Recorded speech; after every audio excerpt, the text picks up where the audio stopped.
we start from our chapter 5th, the principle of inheritance and variation.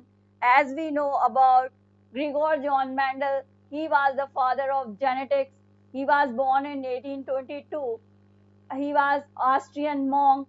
Hybridization experiment with pea plant published his result in the translation of the character in the natural history of the Society of Brunn.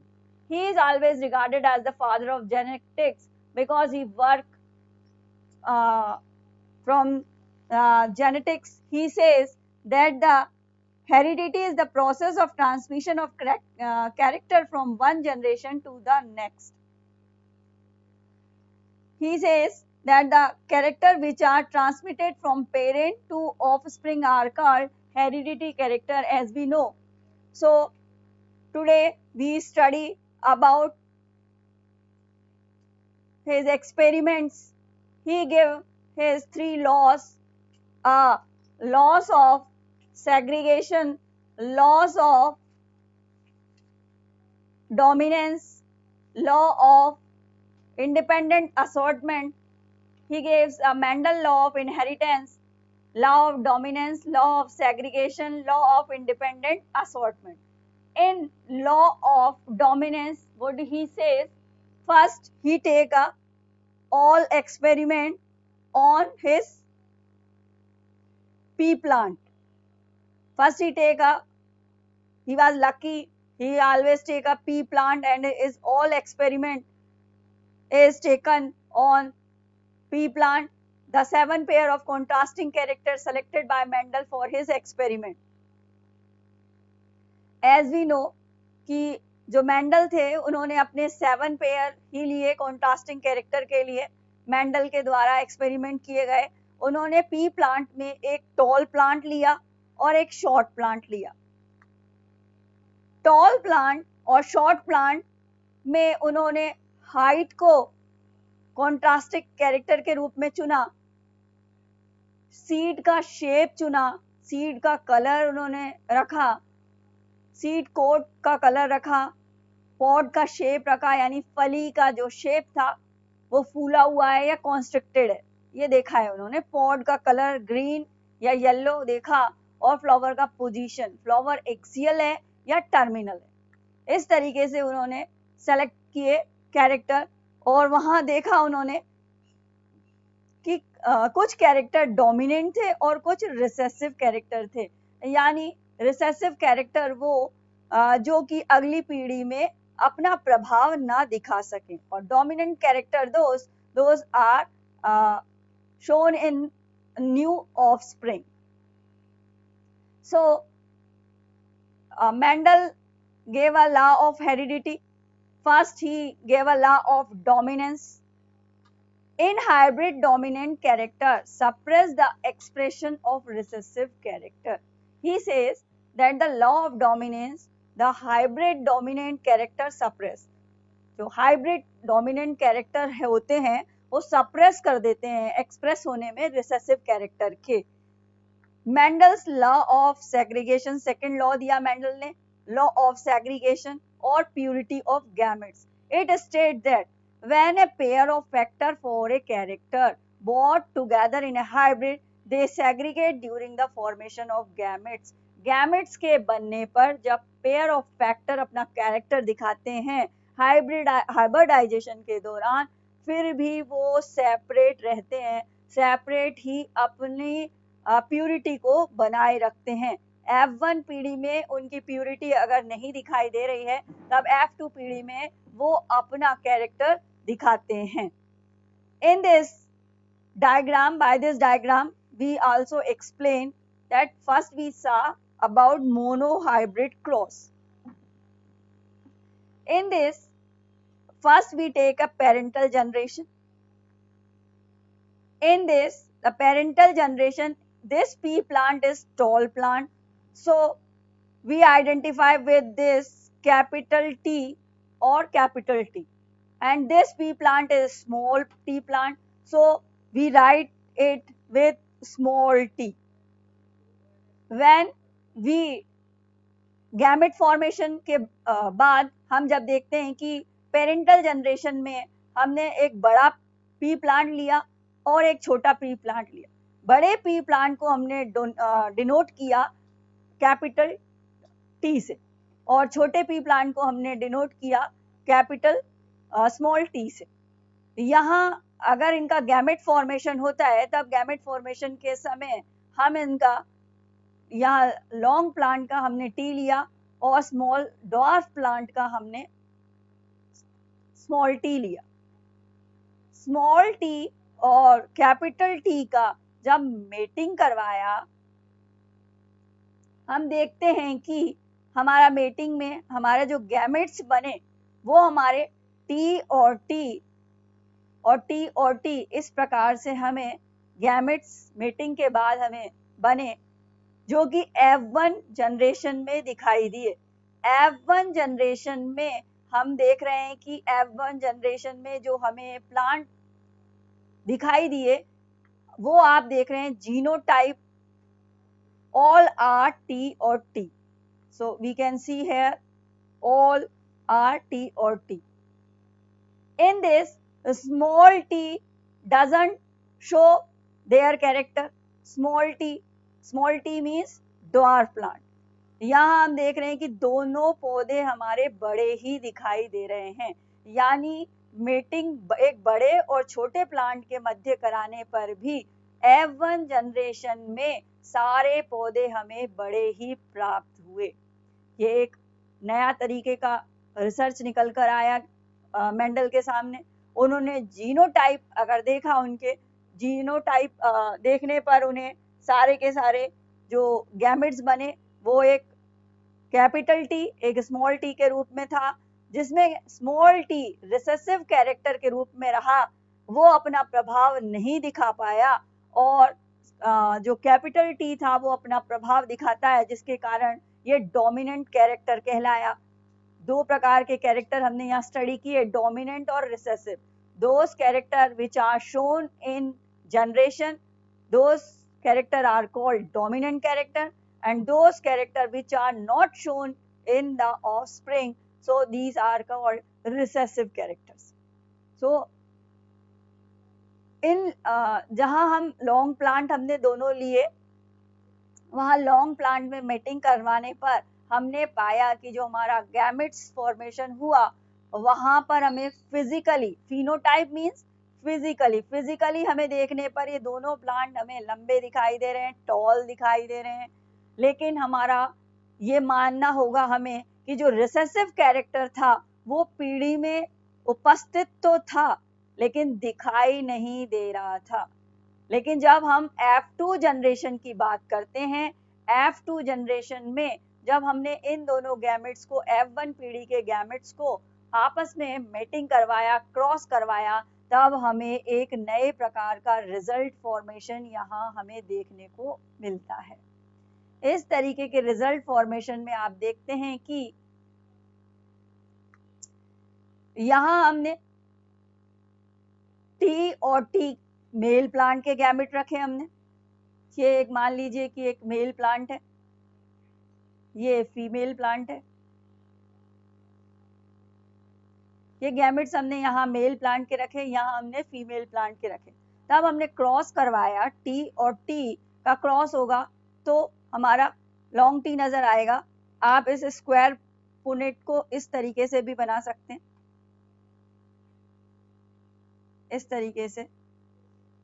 यहाँ आप T और T को रखेंगे, यहाँ आप इस gametes को रखेंगे, तब इसका क्रॉस इस टी के साथ करवाया, तब हम यहाँ पर दो कैपिटल टी प्राप्त होगी।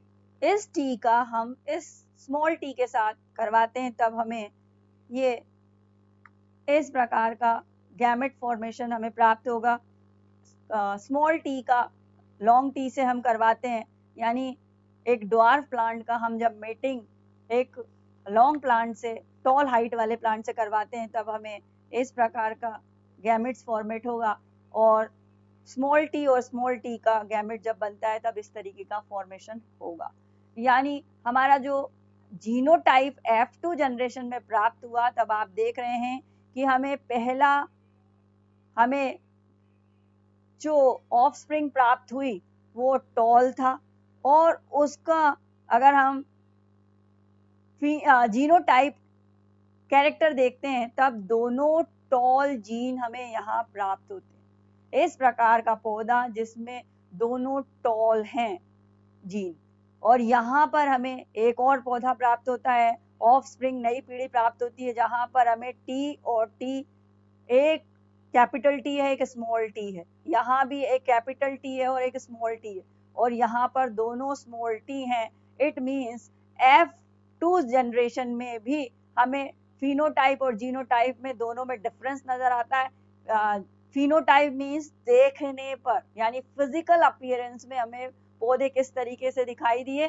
फिजिकल अपीयरेंस में हमें तीन पौधे हमें लंबे और एक पौधा हमें ड्वार्फ दिखाई दिया, यानी एक पौधा छोटा, तीन लंबे दिखाई दिए। इसलिए हमारा ratio phenotype means physical appearance में देखने पर हमारा रेशियो आया 3:1, और जीनोटाइप में आप इसे थोड़ा सा और ध्यान से देखेंगे तब यहाँ दोनों कैपिटल टी हमें प्राप्त हुए, क्रॉस करवाने पर यहाँ दोनों कैपिटल टी प्राप्त हुए।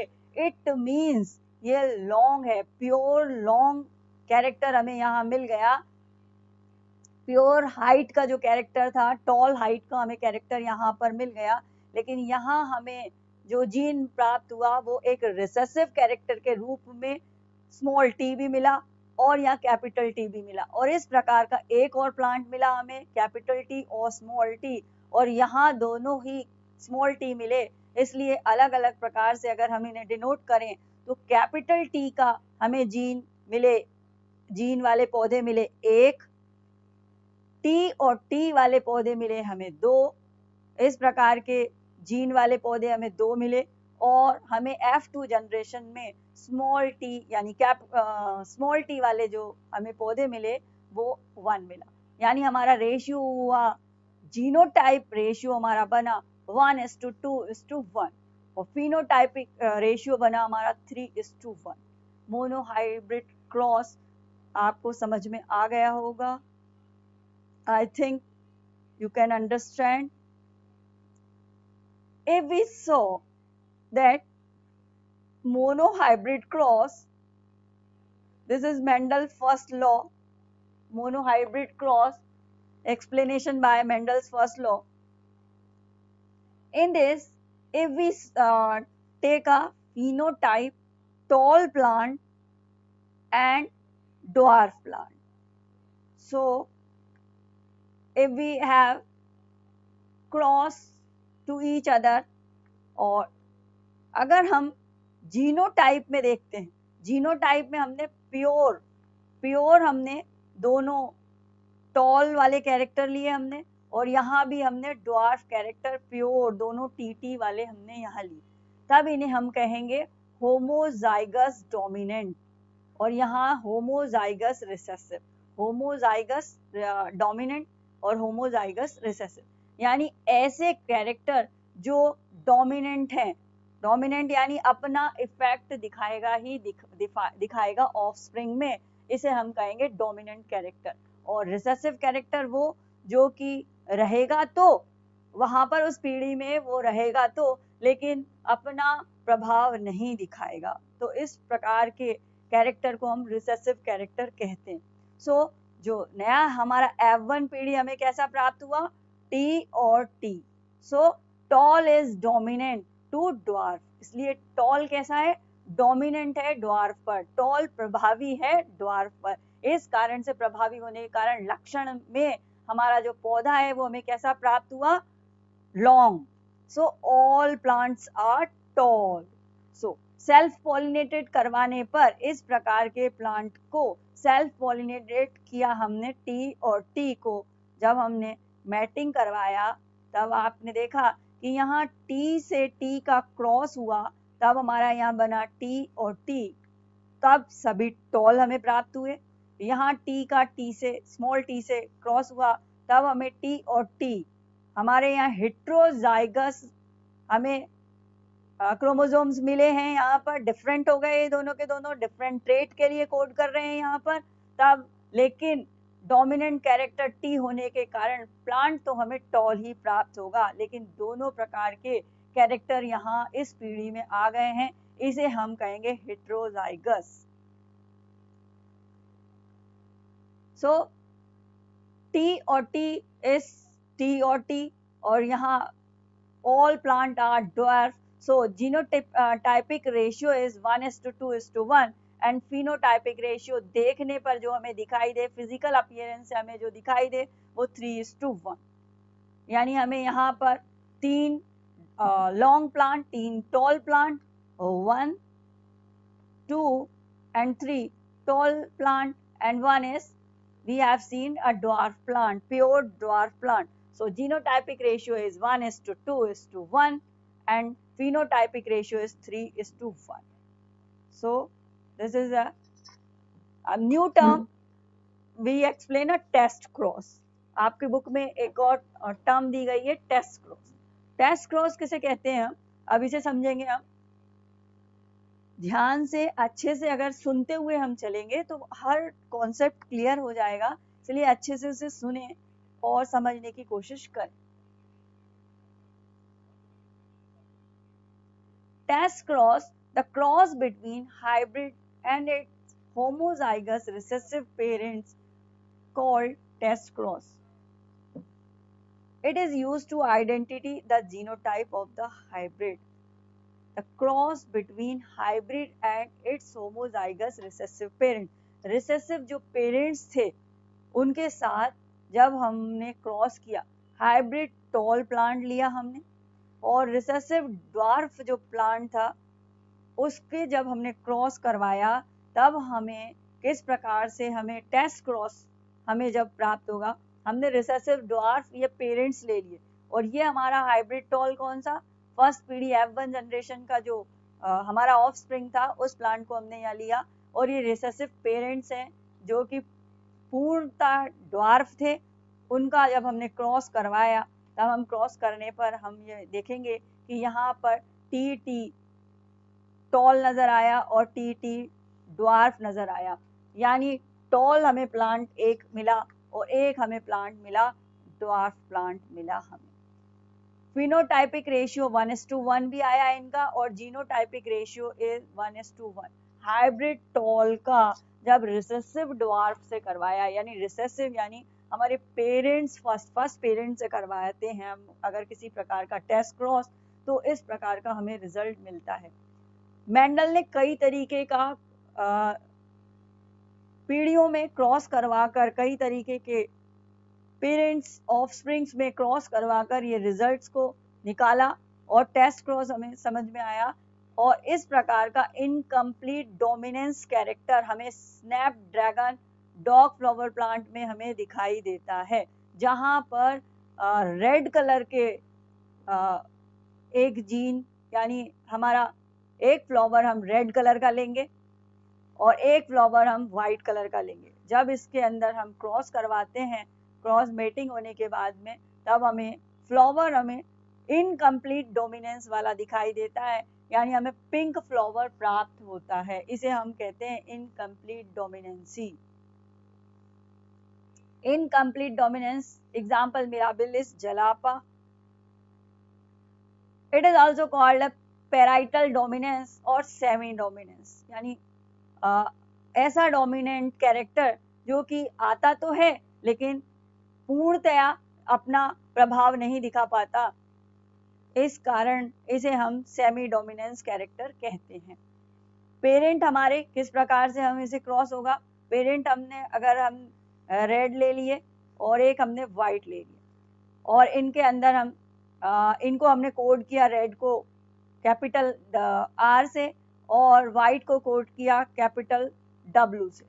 तब हमने गैमेट्स बनाने के बाद जब हमने F1 पीढ़ी में पाया कि हाइब्रिडाइजेशन करने पर F1 जनरेशन में हमें सारे फ्लावर पिंक प्राप्त हुए, तब सेल्फ पॉलिनेशन कराने पर, इसी पिंक फ्लावर के सेल्फ पॉलिनेशन कराने पर हमें फिनोटाइपिक रेशियो में रेड हमें एक फ्लावर प्राप्त होगा, फ्लावर वाला रेड फ्लावर वाला एक प्लांट हमें प्राप्त होगा, 2 हमें पिंक फ्लावर प्राप्त होंगे, पिंक फ्लावर वाले प्लांट प्राप्त होंगे हमें 2, दिस और दिस, और एक हमें प्योर व्हाइट प्राप्त होगा।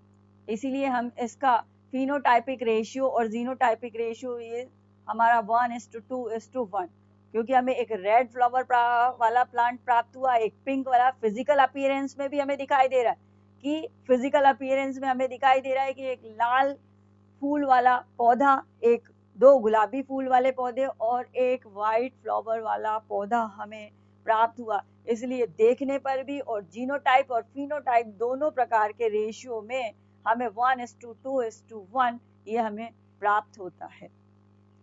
Codominance, both the alleles of a character are dominant and express its full character is called codominance. New type of character, codominance. Example, AB blood group of human being. AB blood group of human being में हम example में अगर AB blood group के अगर human beings हैं तो दोनों ही अपने कैरेक्टर्स को फुल कोडोमिनेंस यानी दोनों कैरेक्टर्स दिखाई देते हैं उसके अंदर AB ब्लड ग्रुप में। इस प्रकार से हम अलग अलग ब्लड ग्रुप को देखते हैं कि ए ग्रुप वाले जीनोटाइपिक रेशियो कितना प्राप्त होगा, बी ग्रुप वालों को कैसे प्राप्त होगा, इस प्रकार से हम देखते हैं। इसमें inheritance of 2 gene, Mendel second law of independent assortment, second law दिया मेंडल ने, law of assortment. It state that factor for different pair of contrasting character in a hybrid assorted independently during gametes formation। gametes के formation के समय factors जो हैं different pair के contrasting character वाले independently gamete formation में दिखाई देते हैं। इसे हम मेंडल का जो ये सेकंड लॉ है हमारा इंडिपेंडेंट असॉर्टमेंट, इसे हम डाई हाइब्रिड क्रॉस के द्वारा समझेंगे। डाई हाइब्रिड क्रॉस में हम क्या करेंगे, दो कैरेक्टर अलग अलग एक साथ हम लेंगे। The cross between two parents which differ in two pair of contrasting character, दो भिन्न प्रकार के कैरेक्टर वाले हम जीन लेंगे जिसके के अंदर हम क्रॉस करवाएंगे। डाई हाइब्रिड क्रॉस इस प्रकार से होगा कि हम राउंड और येलो, यानी येलो कलर का अगर किसी का सीड है और वो सीड कैसा है, राउंड है, गोल है।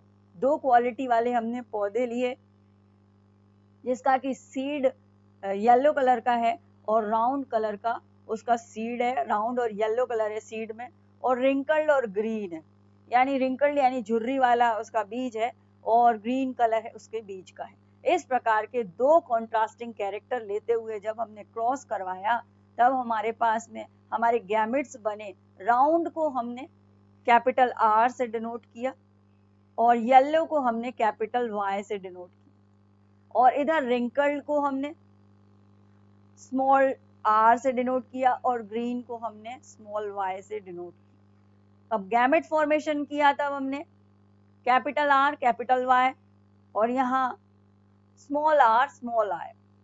तब F1 जनरेशन में हमें किस प्रकार से प्राप्त हुई, सारी पीढ़ी में पौधे कैसे प्राप्त हुए हमें, सारे राउंड और येलो। जो डोमिनेंट फैक्टर था यहाँ हमारा प्रभाव दिखाया उन्होंने, और सारे पौधे हमारे कैसे प्राप्त हुए, फर्स्ट F1 जनरेशन में सारे हमारे पौधे प्राप्त हुए round and yellow in dihybrid cross. If we saw then we can cross a different type, two different character are dominant allele or seed shape round seed shape यहाँ wrinkle, और हमने dominant allele of seed colour यहाँ हमने yellow लिया और recessive allele में seed colour लिया हमने ग्रीन कलर। तब हमने, आप इसे अच्छे से बनाकर देखें तभी इसको समझ में आएगा। हमने गैमेट्स क्रिएट किए हमने, तब गैमेट्स हमने किस तरीके की बनाए, हमारे यहाँ एक पेरेंट राउंड और येलो सीड वाला एक पेरेंट ले लिया, एक राउंड रिंकल्ड और ग्रीन वाला एक पेरेंट्स हमने सीड वाला पेरेंट्स हमने ले लिया। इसमें हमने F1 जनरेशन में हमने देखा कि सारे के सारे सीड हमें कैसे प्राप्त हुए, राउंड और येलो, बिकॉज राउंड और yellow colour are round or color character are dominant, so in F1 generation all seeds are shown as round and yellow, क्योंकि जो पेरेंटल जनरेशन में जो राउंड और येलो कैरेक्टर था या राउंड और येलो जो कारक था वो प्रभावी था, और यहाँ पर वो कारक प्रभावी होने के कारण F1 जनरेशन में उसने अपना प्रभाव यहाँ दिखाया। इन दिस हमने जब इनका गैमेट्स फॉर्मेशन किया तब यहाँ हमने मेल गैमेट्स को इस रो में रखा, फीमेल गैमेट्स को हमने इस रो में रखा, और हमने इनको डिवाइड किया। यहाँ पर राउंड और येलो, यहाँ भी राउंड, और यहाँ हमने स्मॉल y रख दिया। यहाँ हमने स्मॉल r, कैपिटल Y, यहाँ स्मॉल r और स्मॉल y। इस तरीके से हमने मेल गैमेट्स इधर रखे और फीमेल गैमेट्स इस तरीके से इधर रखे। से थोड़ा सा चार्ट को ध्यान से देखेंगे आप कि R और R यानी ये राउंड और राउंड, येलो और येलो जब क्रॉस हुए तब हमें यहाँ कैसे प्राप्त हुए, सारे के सारे हमारे इस पीढ़ी में हमें सारे के सारे राउंड और येलो सीड वाले प्लांट प्राप्त हुए। यहाँ आर आर यहाँ हमने क्रॉस किया आर वाई से आर वाई, इस आर वाई को इस आर वाई से क्रॉस करवाया, तब हमने देखा कि आर और वाई तो हमारे यहाँ कैपिटल थे, और यहाँ आर हमारा कैपिटल होने के साथ साथ वाई हमारा यहाँ स्मॉल है, वाई हमारा स्मॉल आ गया। यहाँ दोनों आर कैपिटल आए, वाई हमारा लॉन्ग आया, और यहाँ हमारा, आप इसको इस तरीके से भी करके देखें, आर वाई को क्रॉस करेंगे हम आर और वाई से, तब हमारे गैमेट क्या बनेगा, दोनों लॉन्ग आर और कैपिटल वाई और small y. Next, in this cross examination we saw then ry or ry, so we can found here in this result at last we found round and yellow 1, round and yellow 2, because r is capital, y is capital, so round and yellow here present, there is round and yellow 3, this is round and yellow, because round and yellow color is dominant, so which color is dominant, those character are shown in offspring। वो कारक जो प्रभावी होता है वो अपनी आने वाली नई ऑफस्प्रिंग में अपना प्रभाव दिखाता ही है। इस प्रकार से R और R, यहाँ कैपिटल R यहाँ कैपिटल Y, इसका कारण यहाँ राउंड येलो। यहाँ हम देखेंगे कि Y हमारे दोनों स्मॉल हो गए, इसीलिए कलर हमारा राउंड, और राउंड तो शेप रही लेकिन कलर हमारा येलो ना होकर यहाँ ग्रीन हो गया। यहाँ फिर से हम देखेंगे जब क्रॉस किया तब हमने R हमारा फिर से वही प्राप्त हुआ, हमें रेड राउंड कलर हमें कैपिटल में मिला, वाई कलर वाई जो है हमें फिर कैपिटल में मिला, इसलिए ये और राउंड और येलो हो गया। Then this is 4, this is 5, this is 6, this is 7, this is 8 and this 9, and this round और green is 1, round or green is 2, and round and green is 3।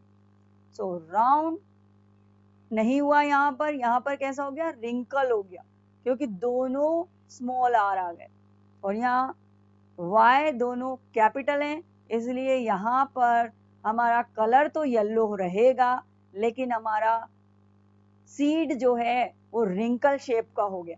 तो सीड जो हमारा बीज है वो रिंकल शेप का हो गया, पिचका हुआ हो गया, लेकिन कलर उसका येलो रहा। ये वैरायटी हमें डिफरेंट प्रकार की प्राप्त हुई, ये वैरायटी भी हमें डिफरेंट प्रकार की प्राप्त हुई, और ये वैरायटी भी हमें डिफरेंट मिली। और यहाँ ये प्योर जैसे हमें वहाँ ड्वार्फ मिला था, इसी प्रकार की एक वैरायटी हमें पूर्णतया हमें पेरेंट्स के समान, हमारी जो रिसेसिव पेरेंट्स थे उनके समान पूर्णतया मिली। recessive, yellow और sorry wrinkled और green. So रेशियो इज जो हमें प्राप्त हुआ वो किस प्रकार का हुआ? 9 तो हमें कैसे प्राप्त हुए? हमारे 9 हमें कैसे प्राप्त हुए? राउंड और yellow.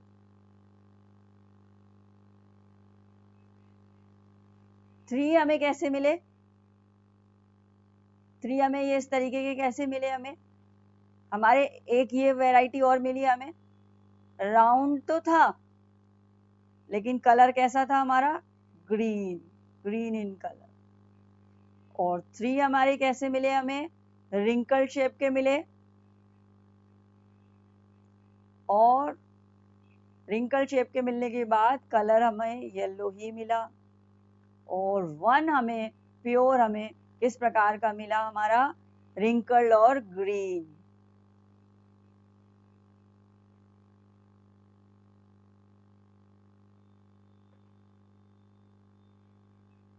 I hope you can understand. So this is called a dihybrid cross. Okay, thanks.